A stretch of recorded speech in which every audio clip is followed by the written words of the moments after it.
എന്നും രാവിലെ ഓട്ടം തന്നെ എൻ്റെ അവസ്ഥ. കോളേജിൽ എങ്ങനെ എത്താൻ വൈകി അവളെന്നെ കൊല്ലും.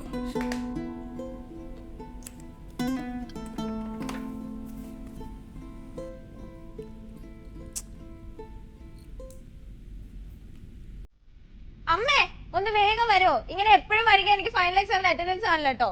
ഇതാ വരണു മോളെ. മോളെ ചോറ് മൊത്തം കഴിക്കണോട്ടാ. നമുക്ക് ഇഷ്ടപ്പെട്ട മുട്ടത്തോരനൊക്കെ വെച്ചിട്ടുണ്ടായിരുന്നു. ഇത്രയും ചോറോ കഴിച്ചാൽ ഞാൻ അമ്മയെ പോലെ തടിച്ചോ? എനിക്ക് ഇത്ര ഒന്നും വേണ്ട, ഞാൻ ബാക്കി കളയും.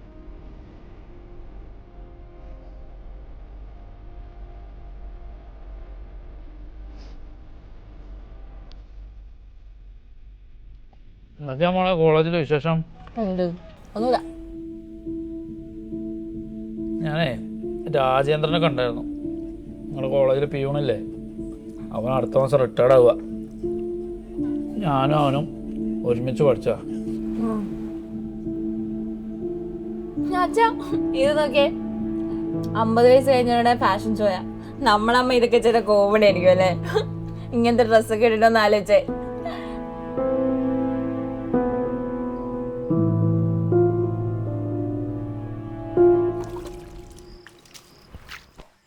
മോനെ നീ 2 മിനിറ്റ് നിൽക്കോ, അമ്മ വേഗം റെഡി ആയിട്ട് വരാം. ആ സീമച്ചേട്ടൻ്റെ അടയിലോ നോക്കണം. ചേട്ടാ ഞാനേ ആ മാവേലി സ്റ്റോറിൽ കൂടെ പോയിട്ട് വരാം. അമ്മ ഒന്ന് പോയാൽ അമ്മയെ കൊണ്ടുപോകാനൊന്നും പറ്റില്ല. അമ്മയെ കൊണ്ടുപോയിട്ടാണ് ഞാൻ വല്ലയിടത്ത് റോഡിൽ കൊണ്ടുപോയാ. മോളെന്നവിടെ നിന്നേ. മോളെ, അച്ഛൻ ഇത് കുറച്ച് ദിവസമായിട്ട് കേൾക്കുന്നുണ്ട്. അമ്മയുടെ ഈ തടി വെച്ചിട്ട് നിൻ്റെ ഈ കളിയാക്കി പറിച്ചത്. എനിക്കൊരു കാര്യം അറിയോ, നിൻ്റെ ഈ പ്രായത്തിൽ അവൾ നിന്നേക്കാൾ വലിയ സ്മാർട്ടായിരുന്നു. പിന്നെ നിൻ്റെ മുകളിലുള്ള 2 പെറ്റ് അവരെ വളർത്തിയപ്പോഴത്തേക്ക് ശരിയാ, അവൾ ഈ തടിയും കാര്യങ്ങളൊന്നും നോക്കിയില്ല. പിന്നെ മോക്കറിയാത്തൊരു കാര്യം കൂടെ അച്ഛൻ പറഞ്ഞുതരാം.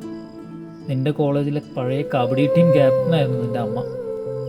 പഴയ മാഗസീനെ അവിടെ ലൈബ്രറി കിട്ടും. മോളൊന്ന് സമയം കിട്ടുമ്പോൾ എടുത്ത് നോക്കും. എന്തെന്നാ ചേട്ടാ പിള്ളേർ ഓരോന്ന് അറിയാണ്ട് പറയുന്നത്, നിങ്ങളത് വിടുന്ന. ഇനി അങ്ങനെ പറയണ്ടെന്നേ. പിന്നെ എനിക്ക് എൻ്റെ ഭാര്യ എങ്ങനെയായാലും എനിക്ക് കുഴപ്പമില്ല. അല്ലെങ്കിൽ വേണ്ട, എനിക്ക് ഇവളെ ഇങ്ങനെ തന്നെ കാണാൻ ഇഷ്ടം.